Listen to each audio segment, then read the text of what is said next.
ये भारतीय जनता पार्टी का आज का रूप देश को दहला दे रहा है। ये जो विद्वान सांसद है रमेश बिधूरी जी, ये भी शायद कैबिनेट मंत्री बन जाए या दिल्ली प्रदेश अध्यक्ष बन जाए भारतीय जनता पार्टी का, क्योंकि जो क्राइटेरिया चाहिए था मोदी जी को, उन्होंने उस क्राइटेरिया को मीट किया। क्योंकि यहां तो जो जितना गाली गलौज कर सकता है, धर्म के नाम पे बोल सकता है, उसकी पदोन्नति उतनी ज्यादा होती है। महिलाओं के बीच में जाकर संसद सत्र के बाद झूठ बोल रहे हैं, ये नहीं बता पा रहे कि संसद कब होगा, परिसीमन कब होगा। सदन का नेता क्यों चुप है? उनके मुंह से एक आवाज नहीं निकला, मणिपुर पे नहीं निकला। कश्मीर में जब हमारे सेना के जवान, पुलिस के जवान शहीद हो रहे थे, तो उन पर फूल बरसाए जा रहे थे। जो भरी सभा में कहता है ना कोर्ट ना कचहरी ना जेल, सीधा प्रभु से मेल, और वो दिखता भी है। आज झारखंड आंदोलन के पुरोधा स्वर्गीय विनोद बिहारी महतो जी का, जिनको हम लोग विनोद बाबू कहते हैं, आज उनकी जन्म शती है। 1923 में उनका जन्म हुआ था और 11 में हम लोगों को उन्होंने छोड़ा है। उनका जन्म शती इस बात को भी याद रखेगा कि झारखंड का जब सामाजिक धरोहर की बात आएगी तो उनका नाम स्वर्णिम अक्षरों में रहेगा,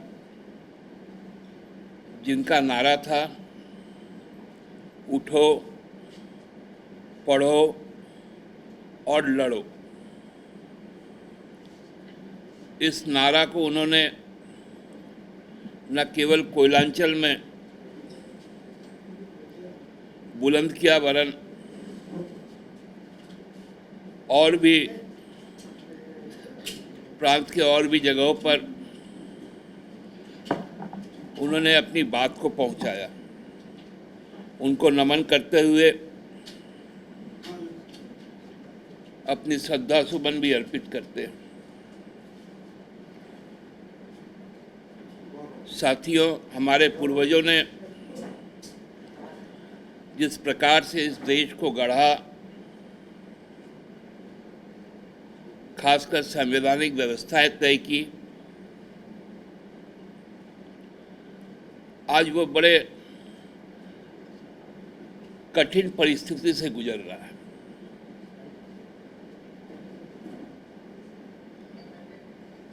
पहले तो समझ ही नहीं आया कि 5 दिन लंबा विशेष सत्र आखिर होता क्या है, होगा क्या। उसके बाद जब समझ में आया तो मालूम चला कि पुराने सदन से नई सदन को हम लोग अपनाएंगे। ये तो सौभाग्य था कि जो पुराना संसद भवन था, जहाँ कभी बाबा भीमराव अंबेडकर, डॉक्टर राजेंद्र प्रसाद, जवाहरलाल नेहरू, मौलाना अब्दुल कलाम आज़ाद जैसे, राम मनोहर लोहिया, कॉमरेड अजय घोष जैसे लोग बैठते थे, वह जगह अंतिम समय में सौभाग्यवश अपमानित होने से बच गया। लेकिन जो नया भवन बना, उस भवन के बनाने के पीछे की नीयत कहीं ना कहीं प्रथम सत्र में ही दिख गई कि देश अब किस ओर जा रहा है।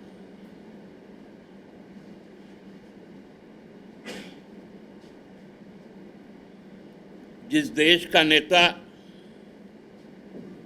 किसी की पत्नी को 50 करोड़ का गर्लफ्रेंड बोले,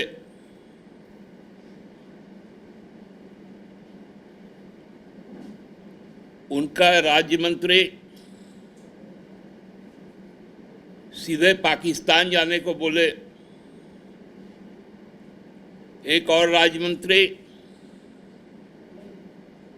देश के गद्दारों को गोली मारने की बात करते थे,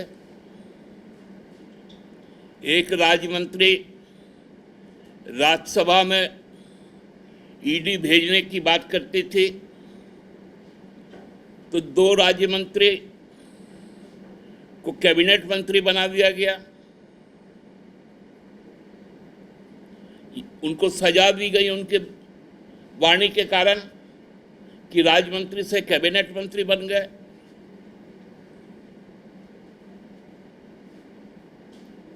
एक कैबिनेट मंत्री जिनकी राजनीतिक जन्मस्थली जिस पार्टी की थी, उसके नेता के संबंध में थप्पड़ मारने की बात की गई, उनको केंद्रीय मंत्री बना दिया गया कैबिनेट का। और एक नया कीर्तिमान हुआ,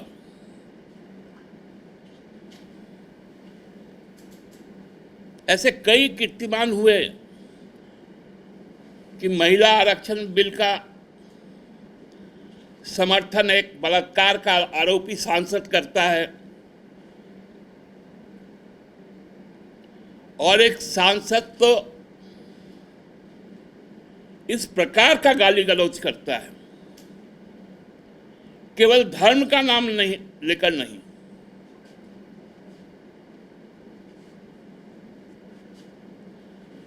आतंकवाद के साथ जोड़कर नहीं, उग्रवाद के साथ जोड़कर नहीं, इतना विभत्स अपशब्द कहता है। और भाजपा के वरिष्ठ नेतागण उस पर ठहाका लगाते हैं कि किस ओर देश को ले जा रहा। हमको लगता है बहुत जल्दी ये जो विद्वान सांसद है रमेश बिधूरी जी, ये भी शायद कैबिनेट मंत्री बन जाए या दिल्ली प्रदेश अध्यक्ष बन जाए भारतीय जनता पार्टी का, क्योंकि जो क्राइटेरिया चाहिए था मोदी जी को, उन्होंने उस क्राइटेरिया को मीट किया। क्योंकि यहां तो जो जितना गाली गलौज कर सकता है, धर्म के नाम पे बोल सकता है, उसकी पदोन्नति उतनी ज्यादा होती है।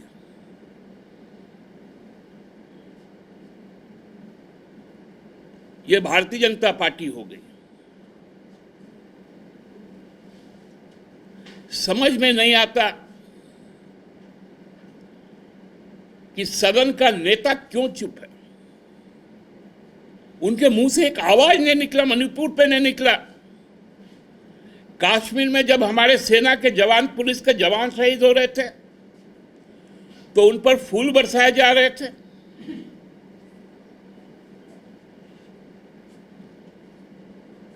महिलाओं के बीच में जाकर संसद सत्र के बाद झूठ बोल रहे हैं, ये नहीं बता पा रहे कि संसद कब होगा, परिसीमन कब होगा।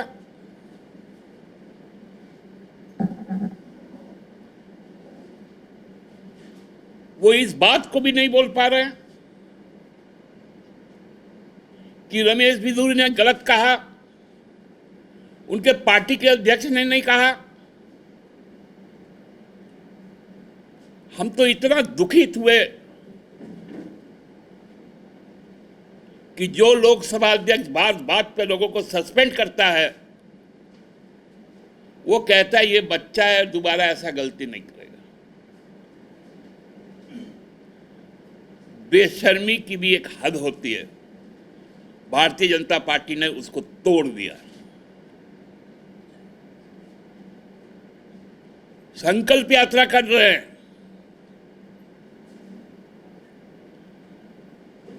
बाबूलाल जी और उनके साथी गो तस्करी कर रहे हैं। अभी 20 तारीख को बरवड्डा में, धनबाद के रमेश पांडे नामक उनका एक बहुत निकट सहयोगी, वो पकड़ा गया और फिर भाग गया। ये लोग किस तरफ जा रहे हैं? संकल्प यात्रा आप किसके बदौलत कर रहे हैं? संसाधन क्या रमेश पांडे का लगा है? बाबूलाल जी को तो जवाब देना पड़ेगा। ये जितने गलत काम के लोग हैं, सभी इनके मित्र हैं।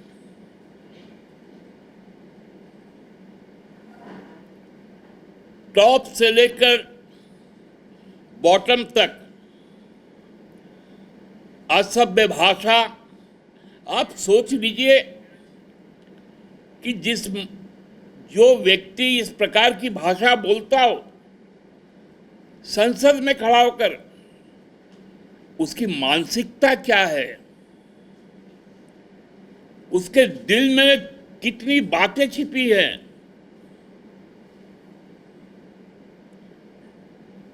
ये तो इसका छोटा सा उदाहरण है। भारतीय जनता पार्टी चाहे और ना चाहे, आप देख लेंगे, इनके द्वारा इस देश में जेनोसाइड किया जाएगा। गण हत्याएं की तैयारी हो रही है। नहीं तो इस प्रकार के मानसिकता के बाद कोई दायित्वशील पार्टी अभी तक चुप नहीं रह सकता था।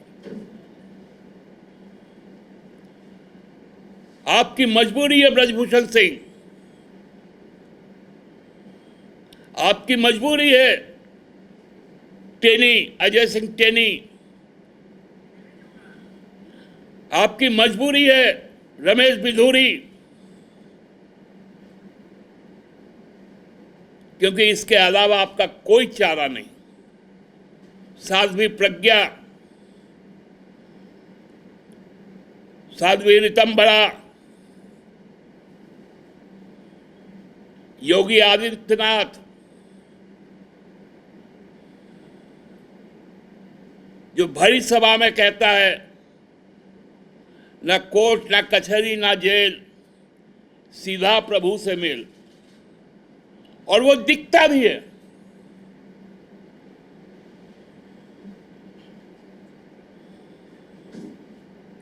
वो चाहे विकास दुबे हो या अतीक अहमद हो, ये भारतीय जनता पार्टी का आज का रूप देश को दहला दे रहा है।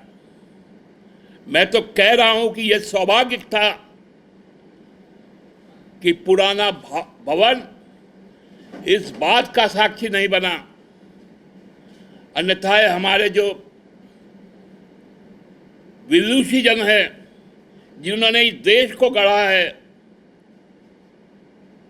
उनकी आत्मा रो पड़ती। बहुत बहुत धन्यवाद।